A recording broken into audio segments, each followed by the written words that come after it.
welcome. You can see on your screen, you've reached the Carnegie Mellon University School of Computer Science Executive Education informational webinar in the upcoming program, Algorithms and Data Structures. We're going to be learning all about design and implement algorithms using Python and how this program was developed in terms of what you're going to be learning as well as how you're going to be learning. So we're going to be touching on both of these aspects of the program as we make our way through this next hour. You'll see here in just a moment, I'll be introducing you to our speakers. From there, we're going to talk all about Carnegie Mellon School of Computer Science.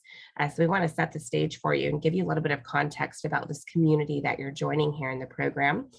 From there, you'll learn more about the program faculty, and then we're going to have this program overview here. And this is really the heart of what we're going to be doing here today. And this is where the faculty who designed the program are here to tell you all about it. So we'll learn directly from the source there. From there, we're going to learn how you learn. So this part of our agenda, this is where we dive into those technical details. What is that day-to-day experience like? And then we're going to end with next steps. So a lot of exciting things to cover here as we make our way through. But the first thing that I'd like to do, of course, here is to introduce our keynote speakers. Firstly, we have with us Professor Anupam Gupta, who's a professor in the Department of Computer Science at Carnegie Mellon University. Professor Gupta, would you like to jump in and say hello to the audience today? Hi, everybody, and welcome to this webinar. Thank you for Professor Gupta. That is just a taste of what's to come. We're going to hear a lot more from him in just a moment. He's joined by his co-faculty, Professor David Woodruff, who's Associate Professor in the Department of Computer Science. Would you like to say hello as well? Hi, everyone. I'm David Woodruff, and I look forward to explaining this course to you today, and I hope you will enjoy it. We're also joined here by Ram Kandura. He's going to be with us in just a moment. We're going to hear more about some of the other program offerings at Carnegie Mellon. He's the Director of Executive Education in the School of Computer Science, and we'll be hearing from Ram a bit later on in the session here today. So with that, let's go ahead and advance forward. We want to give you, as I mentioned, a little bit more information about Carnegie Mellon School of Computer Science. You'll see here it's recognized and respected internationally as a center of unparalleled research and education in computer science. And you're going to see that today as we unfold the curriculum and show you not only how the curriculum is founded on unparalleled research, but also how it's delivered around the neuroscience of what we know about executive education and adult learning. The school is home to world-class faculty. It offers undergraduate and graduate education and research opportunities that are second to none, along with executive education programs such as this one here that's designed for full-time working professionals, such as many of you who are with us. You might work in a variety of technical leadership roles and you're looking to upskill, learn new skills, switch careers, build careers. This is really who we had in mind here in this executive education program. So you'll see SCS is known for being at the forefront, often setting the course for advanced computer science disciplines, including artificial intelligence, computational biology, human-computer interaction, language technologies, machine learning, robotics, and software research. So if you're interested in any of these themes, this program is a great springboard into some of these more advanced computer science disciplines. You'll see here the mission at the school. We've described that for you here. We really want you to get a sense of this community that you're joining, not only at the forefront of technology, but it's internationally recognized. And these are some of the reasons why. You're going to hear from expert voices here today, instructors that are at the cutting edge of their field, bringing thought leadership with practical experience to all of you around the globe. So one of the incredible things that Carnegie Mellon is doing here is breaking down those barriers of access to the incredible wealth of knowledge that's housed within Carnegie Mellon's faculty and bringing that right to your doorstep in this online format. So you're going to see that here today as you learn directly from your course instructors. You'll see integration is another big theme here. The ability to develop a suite of interconnected learning modules that leverage resources from across the university. So this is an interdisciplinary approach to learning. Rather than diving into one topic area, you're really getting that expansive scope of understanding. Engagement. You're going to find a lot of engagement. We've already invited you to say hello in the chat throughout the course. Engaging with your peers, with your teaching team, your faculty, it's a big part of your learning and a big part of what you're going to be doing in the program. It really allows for that direct interaction with your peers and instructors. And it also allows you, again, not only to have that deep dive of understanding in these topics and how they apply to your geography, your industry, your professional role, but in learning with your peers, you're getting that broad scope of understanding as well, as you see these concepts come to life in other geographies, in other industry areas, and other professional roles, and with peers who have various levels of work experience as well. So that peer learning and engagement is a huge part of what we know works well for adult learners. So we've built that in throughout the program here. And then finally, of course, the reputation exceeds it. Carnegie Mellon is recognized worldwide as a leader in academic research, as many of you know. So this is this larger context that you're joining. I like to think of concentric circles of teaching and learning that take place throughout the program. And this is that largest circle here, this large community at Carnegie Mellon that you're joining in this program. We're going to talk about some of those other layers as we make our way through today's program overview. But firstly, we want to talk a little bit about this course, especially why is this course relevant? Why algorithms and data structures?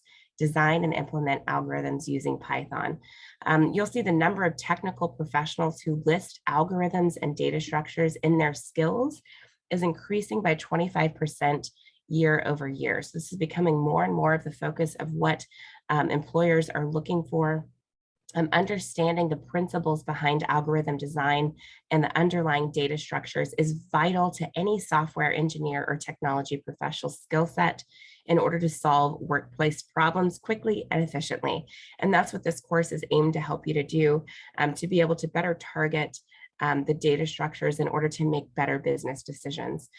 So this is going to provide you with that foundation, both by analyzing the algorithms themselves in theory, as well as illustrating how to apply them in practice. So again, we've got that theoretical understanding, but also bringing that to life, helping you to understand how to bring these concepts to life in real time within your organization. So throughout the program, in order to help you do this, we're going to be giving you real world problems to solve that's going to allow you to tinker with and practice with bringing these theories into practice. Each of the 10 program modules that we're going to be showcasing for you today focuses on a specific type of algorithm or data structure so that you get that comprehensive understanding by the end of the 10 weeks together.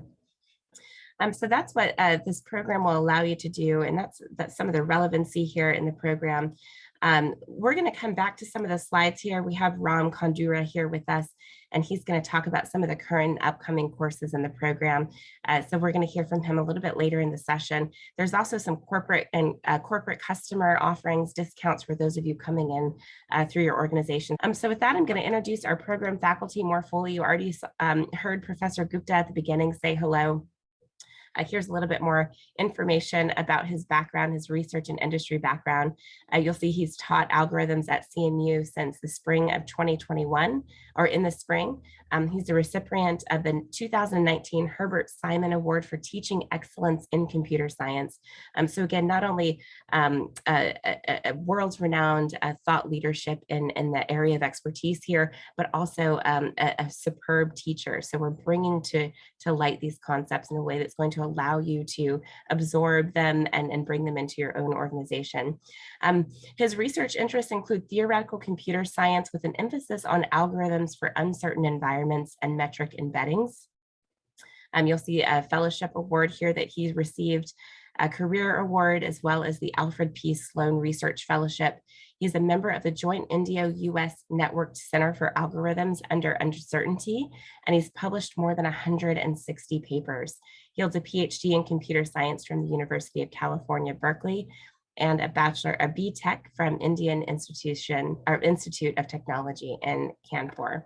So this is a little bit of information about Professor Gupta. He's joined by his colleague, Professor Woodruff, who's also a recipient of the Teaching Excellence Award in 2021. He received the Herbert Simon Award for Teaching Excellence.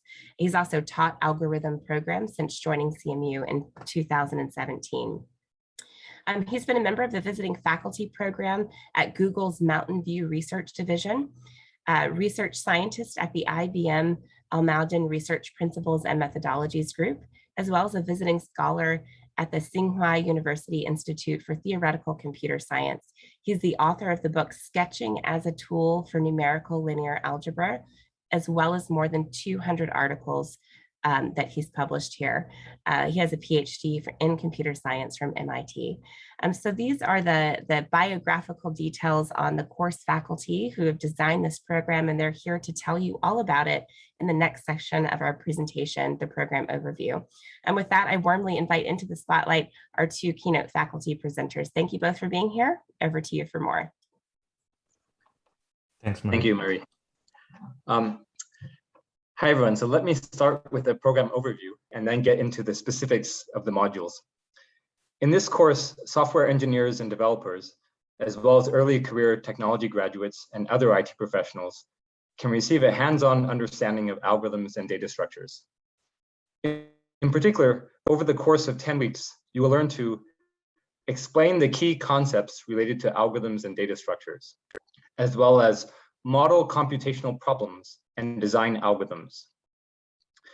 You will learn a suite of standardized algorithmic building blocks and when to apply them, and you will analyze algorithms to verify their correctness and efficiency.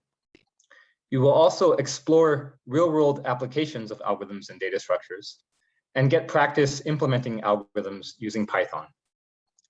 Next slide. In terms of prerequisites, the main thing we ask of you is that you have an open mind, as algorithms are very intuitive and not that many prerequisites are needed. In more detail, this program provides an in-depth understanding of general computational problems and their algorithms. It focuses on the core principles used to design algorithms, prove their correctness, and analyze their complexity. The program also explores advanced algorithms and data structures that support these algorithmic concepts. Participants should have a math background that includes just some very basic calculus, as well as a working knowledge of Python. Proficiency with Jupyter Notebooks is a plus, though not required. Next slide.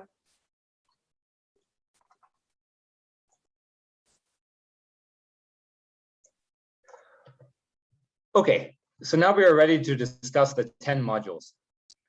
I've listed them all here on this slide, but Anupam and I will go into each in more detail in the remainder of the talk. Let me just tell you the titles of the modules for now. The first module will be an introduction to algorithms. The second module will discuss concrete models and tight upper and lower bounds. The third module will discuss greedy algorithms. The fourth module will discuss dynamic programming. Then the fifth module will discuss hashing and streaming. The sixth module will discuss network flows. The seventh module will be about linear programming. And the eighth module will be about NP completeness. The ninth module will be about multiplicative weights algorithms. And the 10th and final module will be about the gradient descent algorithm. Okay, so let me and Anupam get into the details of these modules, and we'll start by the first module. Next slide. Okay, great. So in the first module, we will first define what an algorithm is. Briefly, an algorithm is a method or recipe for solving a problem that you can implement on a computer. For example, someone might give you a list of numbers and ask you to find the largest number. So how can you find the largest number in a list of numbers? After a little bit of thought, you might think to yourself, well, one way that you could do this is that you could compare the first two numbers in your list. Take the larger number, then compare that to the third item in your list. Take the larger of those two numbers, compare that to the fourth item in your list, and so on. At the end of this process, you will be left with the largest number in your list. This procedure that you just came up with is an example of an algorithm. Another example might be the following. Suppose someone hands you a list of items and you would like to sort them. For example, you might have a list of names that you would like to put into alphabetical order. What is the fastest way of sorting your list? You could try to find the alphabetically first item and move it to the beginning of your list. Then maybe you could search your list and find the alphabetically second item, move it to the second position in your list, and so on. But this simple procedure is too slow if you have a long list. Is there a better way? Is there a faster way to alphabetize your list of items? These are examples of the types of questions that we are interested in. The example algorithms we cover in this module will be helpful for defining the notions of asymptotic analyses and recurrences, which are common tools for proving properties about algorithms, such as their correctness and efficiency. Understanding these properties is crucial for many reasons. One such reason is composability. That is, suppose you have your algorithm and you would like to use it successfully as a subroutine in a much larger system. Then you want to make sure that it's correct, no matter what inputs are being fed to this algorithm. Another reason for studying correctness and efficiency of algorithms is scalability. That is, understanding how your algorithm's behavior will vary as the size of your input grows. This is especially important these days as the size of data sets is increasing very rapidly. So in this module, we will study the so-called selection problem in detail. That is, if you have a long list of items, what if you want to find the kth largest or smallest item in this list? How much time does this take? We will go over a randomized algorithm for solving this problem and rigorously analyze its correctness and running time. One nice thing about this algorithm is that it uses a divide and conquer strategy, which is a good technique for you to master and can be applied to many other problems. Okay, so the first module is an introduction to algorithms with a number of different techniques that will be helpful for you in the remainder of the course. Next slide. In module 2, we will look at what are called upper and lower bounds for a problem and show nearly tight upper and lower bounds for a number of problems, including the problems we studied in the first module, such as finding the maximum of a list of numbers, sorting a list of items, and even more advanced problems, such as finding both the largest and second largest numbers in a list. While we discussed algorithms for these problems in the previous module, you might be thinking to yourself, could it be possible that if you thought a little bit harder, that you would be able to come up with even faster algorithms for these problems? And what if you find a faster algorithm? Could you then try to find an even faster algorithm? The question you should be asking yourself is, when should you be happy with the algorithm that you've already found and stop searching for even faster algorithms? In this module, we will give you a way of showing that the simple algorithms you studied in the first module were in fact the best possible algorithms for these problems. Showing your algorithm is best possible is what is known as proving a lower bound. Proving lower bounds for a problem is very important since it allows you to stop searching for better algorithms. Also, if your lower bound only holds in a certain model of computation or for certain input lists, then it allows you to identify what the bottlenecks are for obtaining even faster algorithms. By overcoming these bottlenecks, you may be able to design algorithms that use fewer resources, that are faster, use less memory, and so on. For example, if you have a list of items you want to alphabetize, this problem that we just discussed in the previous module, but you know that your list is already mostly in a sorted order, and only a few items are out of place, then maybe you can design an even faster sorting algorithm. You can often determine whether this is possible by looking at your lower bound argument and seeing if it would rule out even better algorithms. So in this module, we will introduce methods for arguing about lower bounds for problems, such as information theoretic arguments, as well as what's called the adversary method, both of which are very general methods that you can use to know when you have found the best possible algorithm for a problem. Okay, let me turn it over to Anupam now for the next slide. So now that you've seen the basics of algorithm design, what are we looking for? We are trying to develop algorithms that are good, and then we will try to argue that these algorithms are actually provably good. We'll try to give proofs of how good they run, and then maybe we'll try to give lower bounds. So given these sort of general principles that we'll be operating in, we turn to a set of techniques, a set of broad concepts that we'll use again and again in algorithm design. And one of these is the idea of a greedy algorithm. And it's perhaps the most obvious algorithmic technique there is. You take the best step, then you take the best step again, and then you take the best step again, and you keep on going. So for instance, if you wanted to schedule a bunch of jobs on a machine, you were given a bunch of tasks, you want to finish them as early as possible.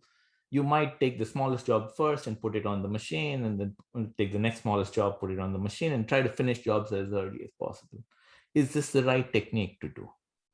This is naturally a greedy algorithm. At each point in time, you're taking the best decision you can myopically, without worrying about the future. What might happen tomorrow is tomorrow's problem. Now, these kind of greedy algorithms are easy to develop, right? But when do they work? So an important part of understanding greedy algorithms is understanding when they're working and when they aren't. And so it's important that you try to understand and develop proof techniques for arguing about greedy algorithms. And what we'll be doing in this module is understanding A, what are greedy algorithms, how to design such algorithms, but B, also proving the optimality of these algorithms. When do these algorithms work and when they don't? So we seem to have lost the slides. Okay, perfect. Thank you. And so, of all the basic techniques that you should understand, you've already heard David talk about the divide and conquer technique. The greedy technique is a technique that you should understand well and master before we move on to the next module, which will be the idea of dynamic programming. Now, of course, you already know that greedy algorithms are not always a good idea. For instance, if you're playing chess, then you don't really want to just take the best step currently. You want to think ahead, and you want to figure out how to take long-term decisions which are good, not just right now, but which will be good tomorrow. And one of these techniques that come up, actually, you can use it for chess to some extent, is the idea of dynamic programming. And in dynamic programming, what happens is that it's a technique where you realize that you can solve problems, but you can solve, sometimes you're solving problems slowly because you're doing a lot of repeated work. So if you take a problem and you can break it into smaller problems, but a lot of these smaller problems are similar in some way. So what we do in dynamic programming is try to make sure that you don't repeat work.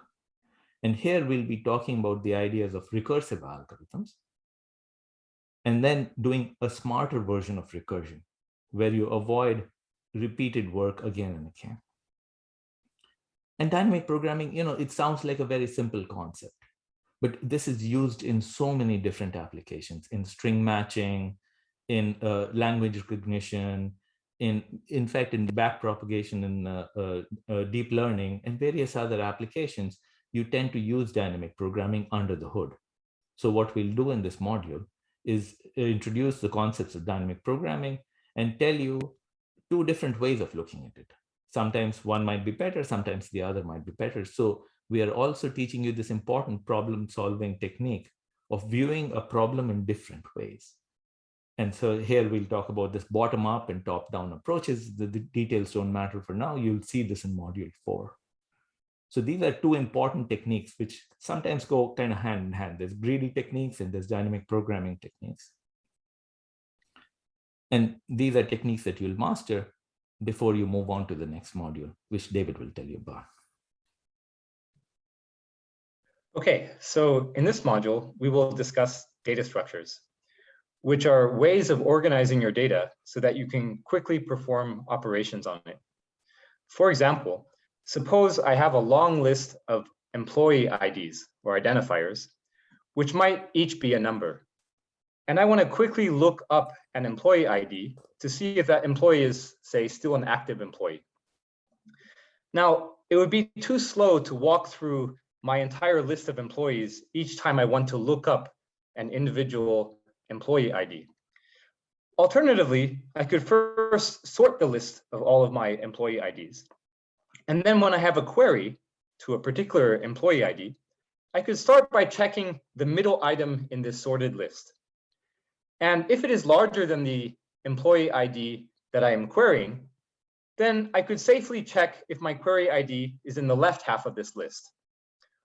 Otherwise, if it is smaller than the employee ID I'm looking up, I could safely check if my query ID is in the right half of this list. This is a correct algorithm because my list is sorted. So that's one way of speeding up looking up an employee ID in a list, but even this might be too slow for a very large list. Now, hashing, which is what we're covering in this module, is a tool which lets you organize your list of employee IDs so that you can very quickly check if your query employee ID is in this list. You can also very quickly delete employee IDs from your list and so on. In fact, hashing is much more general than this employee ID example and works for any list of numbers. Now, hashing has a number of additional applications. One important such application is to the data stream model of computation. Imagine you have a massive data set, for example, all the search queries to Google in 1 year, and you would like to figure out what the most popular search queries are. This is the problem that Google Trends needs to solve. Now, in a given year, there are approximately 2 trillion Google searches. So how can you quickly go through this data to figure out which queries were the most popular? This might be so much data that you don't actually want to physically store it anywhere. And it might not physically exist anywhere. For example, if this is network traffic data, if you don't store it as it goes through you being a network router, then it might be lost forever. So this is an example of the streaming model of computation, where you see each item one at a time in a large data set and would like to maintain a short summary of it so that you can later answer queries of interest. For example, who the most popular search queries were. Maybe you also want to know, what is the typical file size being transferred on the internet, and so on. We will see how you can use hashing to solve this problem with a low amount of memory. Okay, let me now turn it over to Anupam.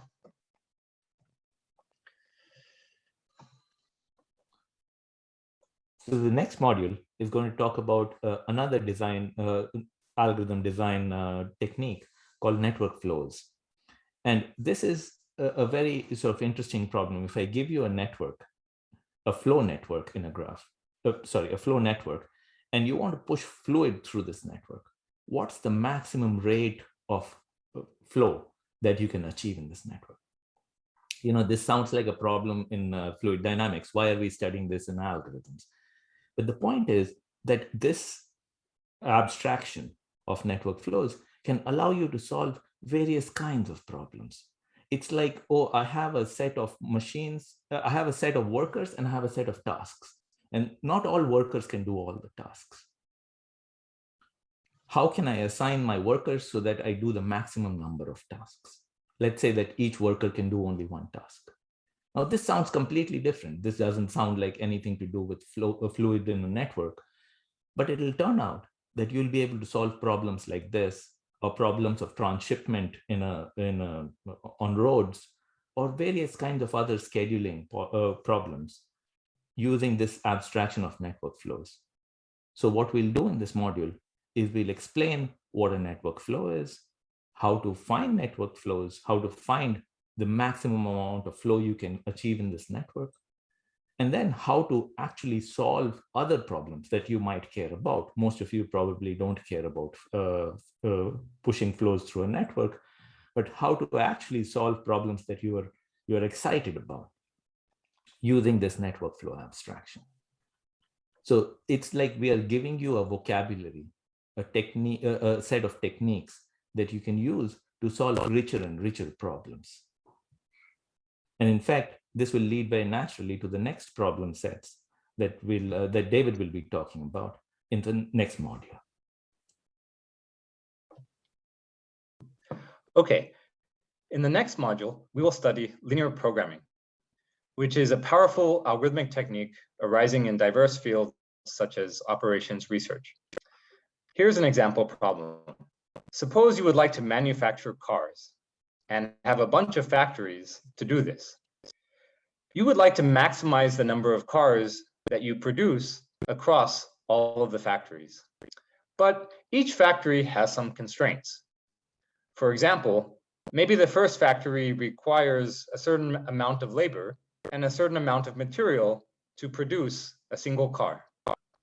However, the second factory might require a different amount of labor and a different amount of material to create a single car. The third factory might further have requirements that are different from the first two factories, and so on. There might also be a number of additional constraints.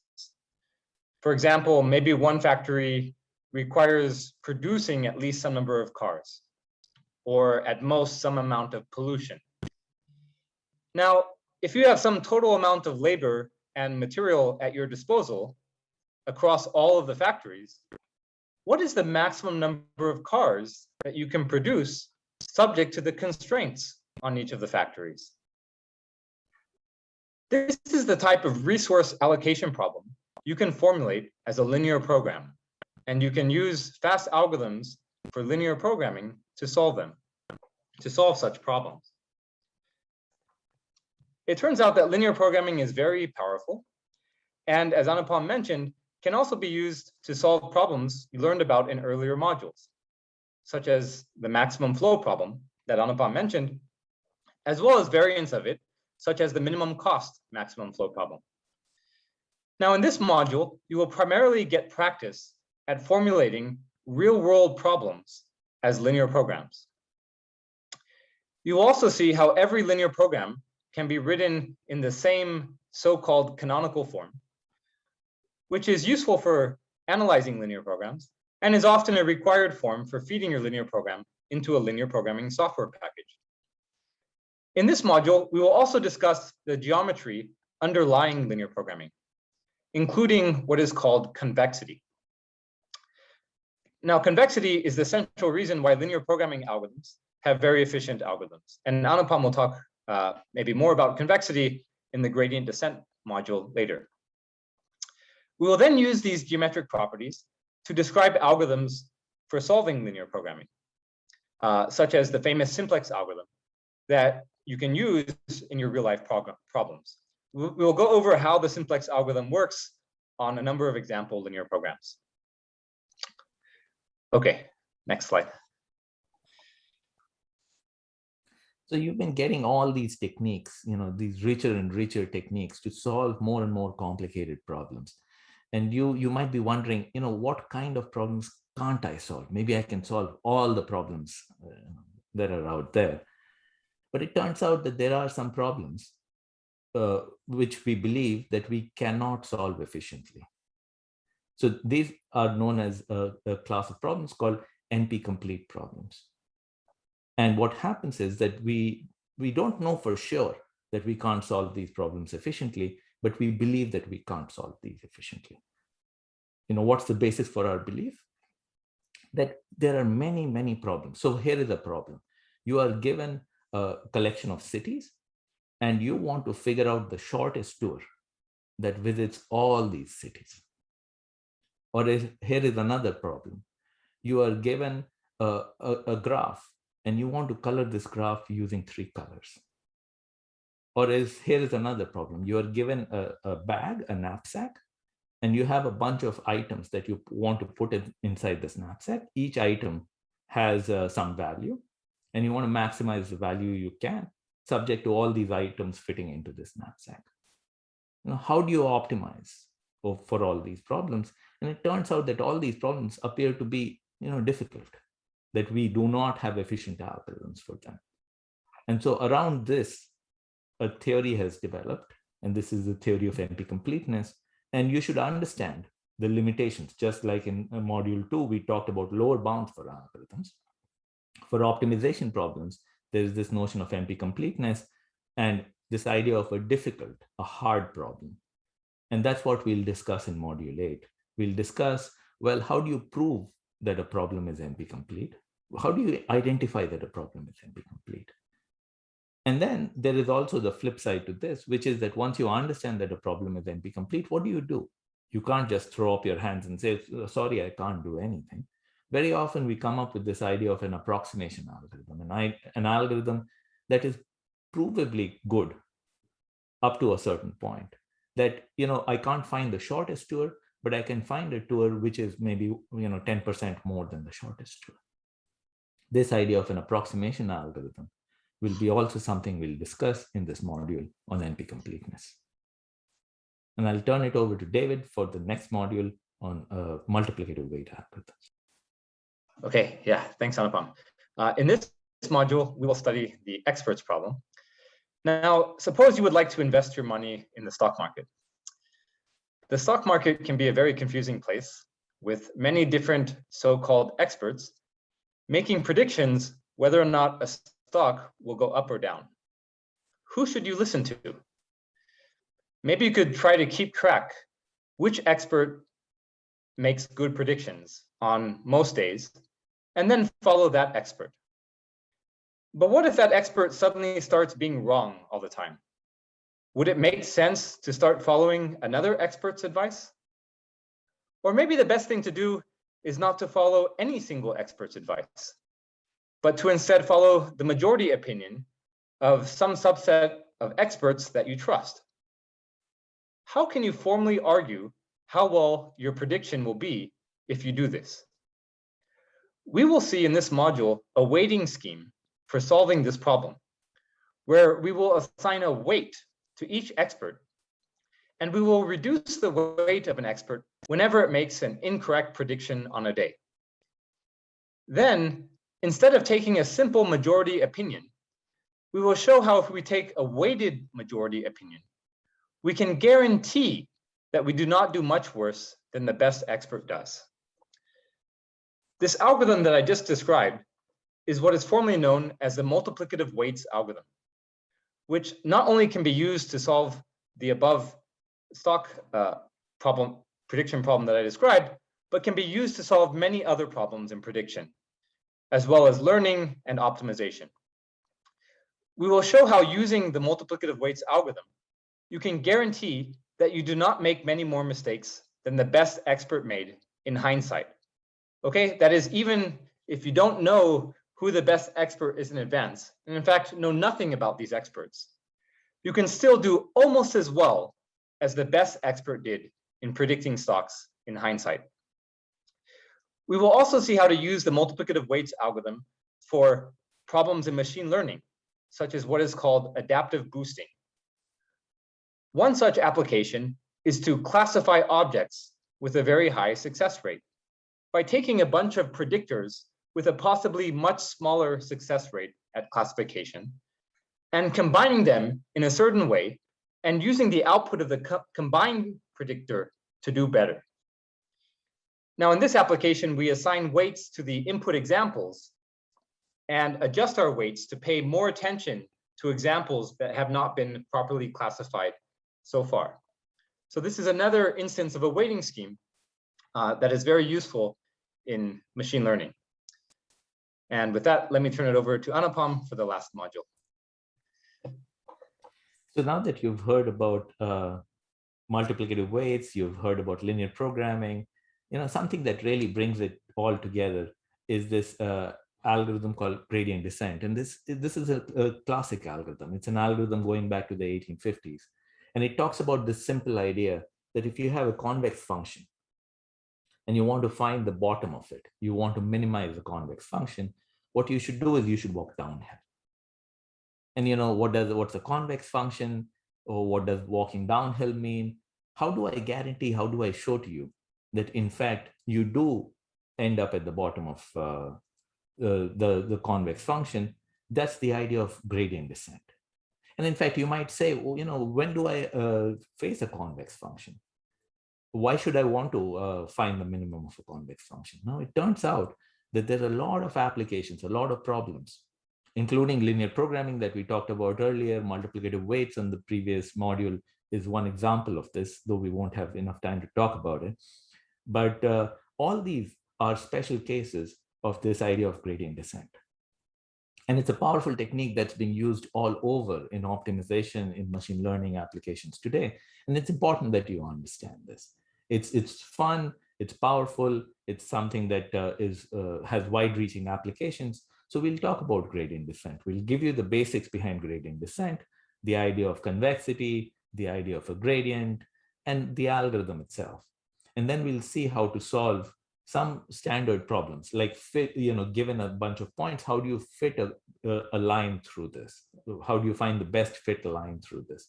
And this is something that you can formulate as a gradient, as a convex optimization problem, and then use gradient descent to solve it remarkably well, remarkably fast. So this module kind of brings together various threads that have been running through the previous slides, the previous modules, and kind of rounds out the whole program very nicely. And I feel like this is like a very cool set of problems, a very powerful set of problems that you will techniques that you'll be able to take away from this program. So with that, let me stop and let me turn it over to Marie. Thank you so much, Professors Woodruff and Gupta, for being here with us and taking us through those important overview details on the curriculum and what we're going to be learning. Before we close out, we do have a few more slides to cover. To give you a sense of some of those highlights or features of being a student in the program, what is that tactical day-to-day experience like? Our professors are going to be staying with us, so we'll bring them back into the spotlight here in just a moment. But firstly, we wanted to call your attention to a few things here on your screen. As you make your way through these 10 modules, these are some of the highlights that you can expect as a student. You're going to be having try-it activities. So this is a chance for you to learn a new concept and take it right into a place of application in real time, trying as you go. So we call this frame or this model, we call it bite-sized learning. It's an opportunity for you to watch video segments and then tinker with the details, tinker with your new knowledge using a variety of different methods here, including these try-it activities here. You'll see there's also discussion boards that you'll be on, as well as knowledge checks. So you'll be able to go away from a video, try some of what you've learned, talk about it with your peers, check your knowledge before then moving on to the next concept. So we call that bite-sized learning. And it's a way for you to fully immerse yourself as you go in each of the concepts. And you'll notice that it's different in a traditional classroom environment when you're constrained by space and time. You only have a certain number of seats in the room and a certain amount of minutes to get through the curriculum. We're able to break down those barriers here in the online world and allow you to really absorb the knowledge as you go at your own pace, and tinker with these ideas as you go until you get fully confident before moving on to the next. So I did see in the chat a couple of you describing your background, and a few of you sort of worried about whether or not you'd have the prerequisite knowledge needed in order to be successful. Rest assured that we've designed the program to allow you to really take it at your own pace and also get the support that you need. So some of the other things that we have highlighted here, live office hours. I'm going to put a square around this box here. So as you're making your way through the curriculum, if you need to reach out for help, you have office hours each week in the program that are run by industry experts that serve as your course leaders. So these are folks who are giving you feedback on your activities. They're on the discussion boards with you and your peers, helping to push your thinking and drive engagement. And of course, they host these weekly office hours, which are not only a chance for you to get the support with the curriculum, but they're also a chance for you to get some additional resources. So perhaps you've encountered a certain topic area of interest in the program, and you'd like to get additional readings, additional resources, attend office hours, ask your course leader. They can help you steer you in the right direction. And this is really a place where you can customize your learning. So you can bring to office hours your problems, you can bring your questions, you can bring your ideas, and really get a full scope and a fully immersive opportunity to learn directly from your teaching team. In addition to your course leaders, you have your faculty live sessions as well. That's more opportunity for you to come into webinars such as this one here and learn directly from your course faculty. There are also assignments throughout your time helping to take these concepts and bring them to life within your work. So a lot of opportunity. Again, the two things really showcased here are the high level of engagement that this program affords you, the high level of relationship building, as well as a high level of convenience. So we've designed the program for full-time working professionals. You're able to design a schedule that works for you using the various features here described in the slide. So as you think about convenience and as you think about support, you're going to be able to design a schedule that works for you and get a lot of help as you go. We talked about the various circles of teaching and learning. We talked about this larger community at Carnegie Mellon. I'd like to now invite into the spotlight. We have here with us the Director of Executive Education at Carnegie Mellon. We have Ram with us. And we wanted to showcase for you a couple of other course offerings under this larger umbrella at Carnegie Mellon. But firstly, you'll notice Ram here, in addition to being the Director of Executive Education, he manages online and on-site custom programs as well as open enrollment programs for the 7 departments, and those are listed here across SES.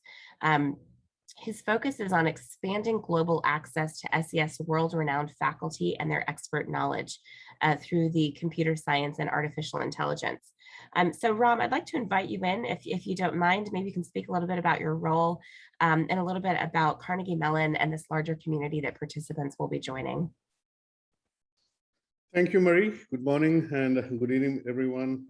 First, thank you, Anupam and David, for that detailed overview at the module level for the entire program. I just want to mention the additional feature that we have for our online programs is that if you belong to a company and there's a minimum of 20 or 25 students, if you have that many students wanting to take the course at a single time, we are able to provide a dedicated learning facilitator so that you're able to have you have really good asynchronous content. You combine that with live tutoring sessions, then you're able to have discussions that are problems, challenges, opportunities, what have you, that is specific to your company without worrying about a competitor or someone else sitting in. So that gives you a very focused setting to upscale your workforce. This is geared more towards the managers and others who might be on this call. With that, I am actually going to turn it back to Marie. Ram, I see that the course is taught by the same faculty as our campus course, but it doesn't satisfy the prereqs for the grad programs. Is that correct? Is that the correct understanding? So Marie, I think I need to take this question also as well. So it's a two-part question. So the first question is, will the participants be able to use this as credit towards our grad or PhD programs? The answer is no. This is an executive education course. You're getting a course completion certificate. There's a second part to this question. Will I get continuing education credits? That is something that we're working on. It's a very rigorous process. At some point, we hope to be able to do that. Very different. Academic credit, just to be clear, academic credit, no. But continuing education credit for those professions where you need to take continuing education to keep your certification current and what have you, we are working on that. Thank you very much for providing that distinction. And you can see here on your screen a sample copy of that certificate of completion that you'll receive. And we do see this as a big return on your investment, a chance here to earn a credential from Carnegie Mellon University School of Computer Science. You do have an opportunity to earn this certificate, post it on your LinkedIn, social media, write about it on your resume. And for those of you looking to springboard into career advancement opportunities, certainly having a credential here will go a long way in helping you to showcase your expertise here. And this is the last and final slide. And this just gives you the information on how to connect with a program advisor. We want to make sure you get connected with a program advisor. And the way you do that is by going over to the enrollment page, the link that's on the bottom of the screen.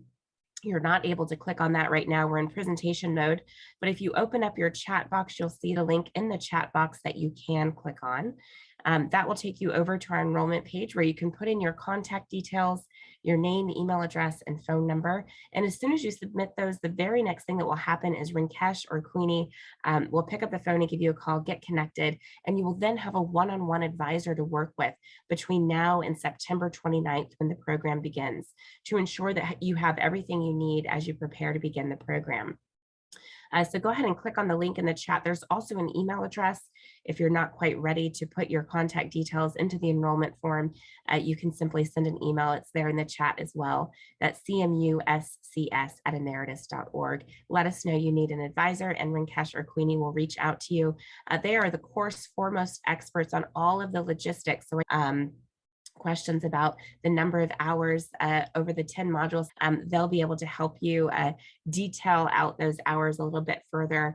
They can tell you when the schedule of the live faculty sessions are, get those on your calendar in your time zone.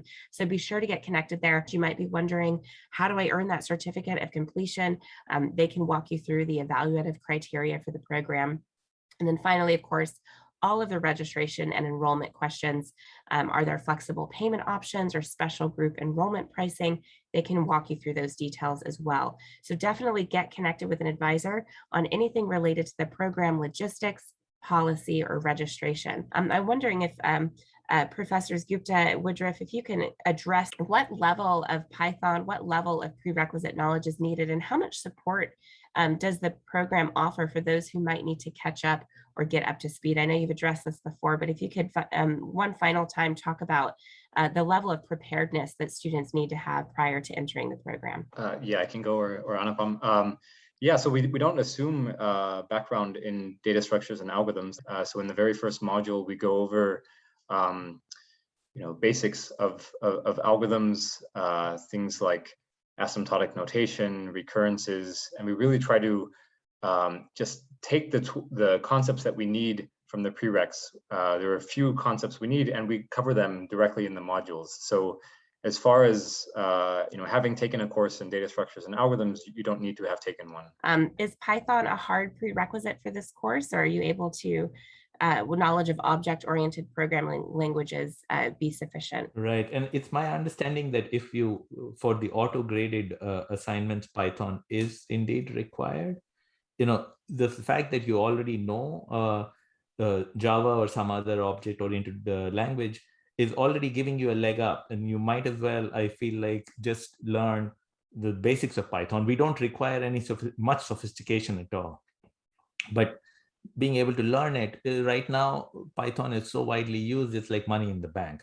So I would say, being able to sort of program in Python, even just very basic Python, will get you through this program. And it's an impetus for you to learn this new language, this very important language, in fact, right now. But for auto-graded assignments, indeed, I think Python is the only supported language. Absolutely. And we do have your program leaders as well. We talked about your course leaders there as part of your teaching team. So if you do need that supplemental support, go to office hours, reach out by email to your program learning facilitators. They're going to be able to provide you with those supports that you need in order to get up to speed. I'm noticing we're running short on time here, and I want to invite both of our professors for a final send-off message, words of wisdom, advice as we say goodbye here. The program begins around the corner on September 29th. Professors Woodruff and Gupta, any final thoughts that you'd like to share to participants who are considering joining the program? And maybe we'll start with you, Professor Woodruff, and then we'll end with Professor Gupta. Yeah, so first, thanks for coming. Let me just say that the field of algorithms is both a beautiful as well as a very practical area, and is useful in a wide range of disciplines beyond computer science and software engineering. Anywhere you need to solve a problem after this class, hopefully you'll be able to solve it more quickly. So I hope to see you in the program. Thank you, Professor Woodruff. Professor Gupta, over to you. Yeah, and I'll just echo what David said. Look, the 21st century is the century of the algorithm. And I think it's important that we understand, and we understand the tools, the power that it gives us, beauty that it gives us. And so we'll be discussing these kind of things in the modules. And we hope to have you along for the ride. Absolutely. It sounds like a lot of fun, a very relevant topic, and something that certainly is useful to those of you looking to make better business decisions. Thank you both to Professors Woodruff and Gupta for being here with us, as well as Ram Kandura from the executive education area. Thank you all for being here with us to take us through this program overview. If you have not yet gotten connected with an advisor, but we want to make sure you have that support, so do get connected using the enrollment page. With that, we sign off with a heartfelt thank you for attending, and we wish you all a good morning, good afternoon, good evening, and good day. Thank you again for joining, and we hope to see you again in the program.